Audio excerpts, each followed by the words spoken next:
Hey Quadros, what is going on, guys? Welcome back to the channel. We've got another dev vlog for you guys, and this one is a doozy. This is all the differences and the feedback that we have given to the developers and the changes that they are implementing as a result of those or of that feedback and those recommended changes. So absolutely fantastic stuff. We're going to be running through it here. They wanted to, first of all, normal stuff. Thank us for posting.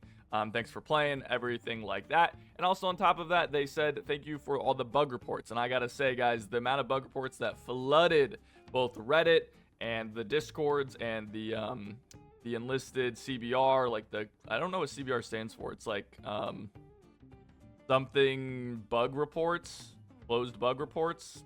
I don't know.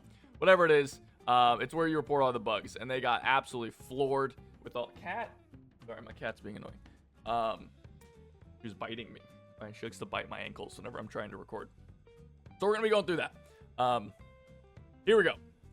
Silver. Silver is being changed substantially. Number one, before we even look at this, you can peek at it. But number one, the cost of resetting a soldier's perk is massively, massively going down. So previously, it cost 400 points to reset one perk point. Or 400 silver per perk point.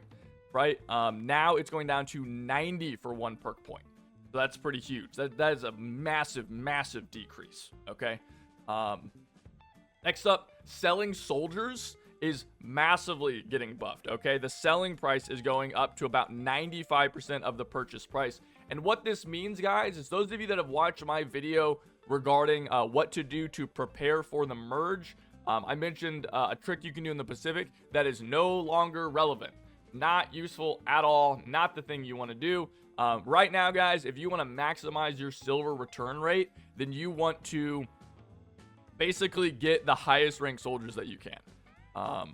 Because you spend, basically, if you spend 1,000 silver on a tier 4 soldier, right, then you're going to be able to sell them for 10,000.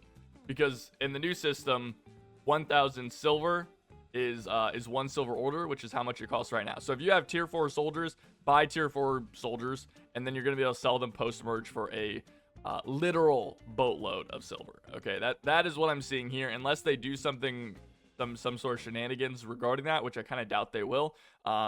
Just buying tier 4 soldiers, they are going to be worth an absolute shitload. If you don't have tier 4 soldiers, tier 3 is the same, still worth a shitload, and tier 2 is the same. Tier 1s even give you double. So you could buy anything. Right? Very, very worth it. Vehicles are also seeing a price reduction. So you can see here they're all getting halved, which is a great thing to see. And weapons are also seeing a nice little buff. They're all being halved as well, except for tier 3, which is going to 3,000 from 5,000, which is still a fantastic buff. That's the most that I've seen regarding all of this. So, or from this dev blog. So removing the squad carousel. So they're saying there's situations where some players could use a lot of squads of the same class simultaneously. Oh, no way. Hold on. I just got really excited.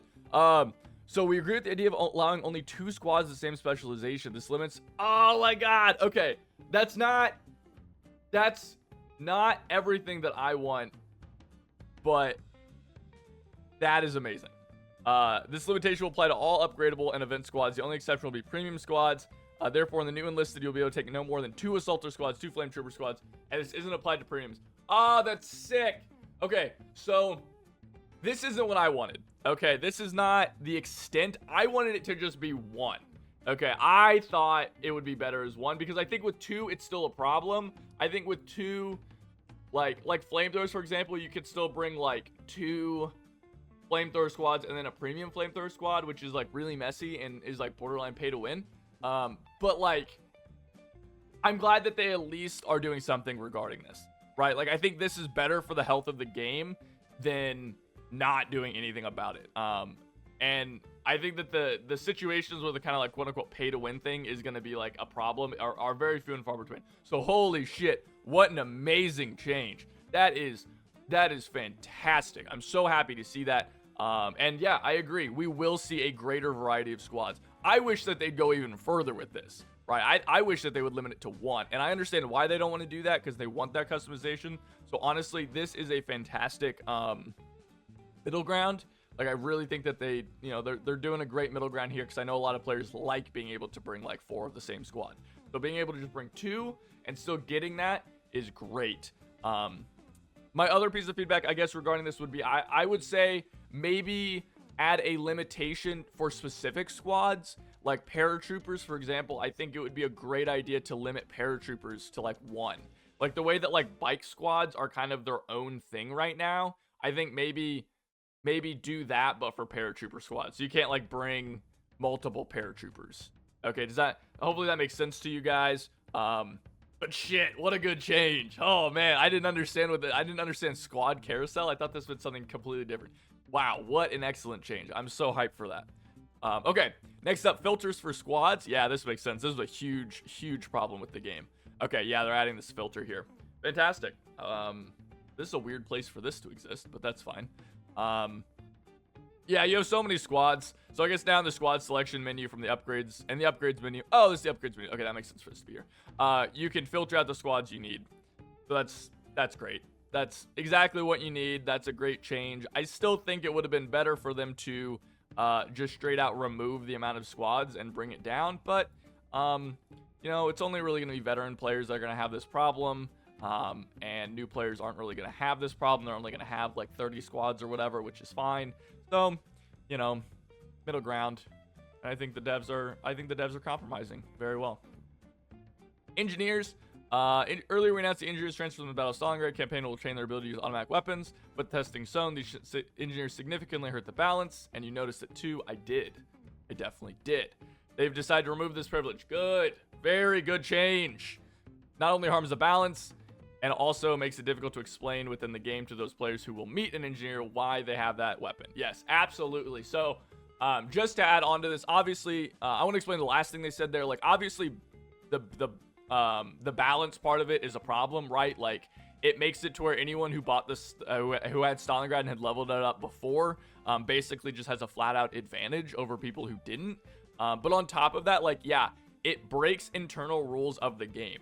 Right, like every other engineer squad in the entire game only gets to use a certain class of weapons, except randomly the engineers from Stalingrad, which is like very hard to explain to a player who doesn't like fundamentally understand that because they didn't play the game at that time, right? Like it's just a confusing thing and it breaks internal established rules, and that's something that you absolutely should not do in a video game, right? Like it just doesn't make sense. It's confusing, and it's not a good thing to do. So this, holy God, fantastic change. This is probably one of the best dev blogs we've ever had, to be completely honest with you guys. All the above decisions are, of course, not final. They'll be reading the feedback, and if you play in the test server, you get your reward portrait soon. So, man, I just want to say, like, devs, you guys just fucking nailed it. Okay, just nailed it with this. I mean, I don't know, I hope that translates. You're doing amazing.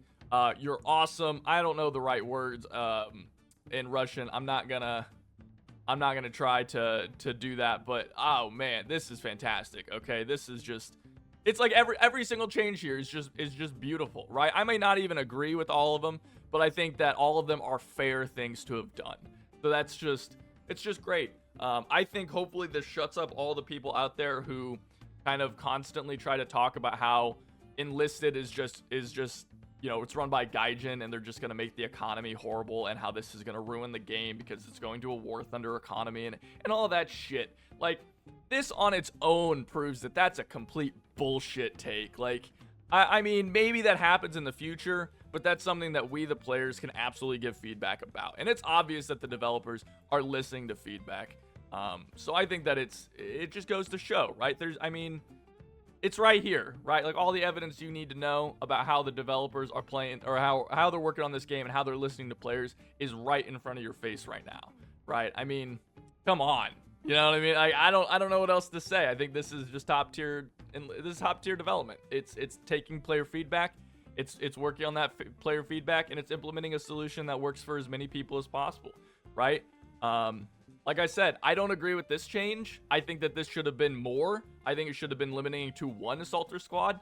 The developers took that feedback. They took the feedback of lots of other players, and they put it in as 2. And I think that's You know, I disagree with it. I think it should be different, but I can see why they did too. And I think that that is ultimately a good change for the game. And I trust that they are making the choice that they felt is the best. And that's right. That's all you can ask, right? It's compromise. And I think that's beautiful.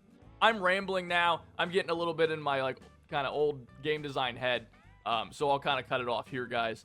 Developers, you did an awesome job. Guys, like, comment, and subscribe. Leave a comment what you guys think about this pass or about this dev blog, and what you think about these changes that are being implemented. I'd love to hear you guys' thoughts so much on it.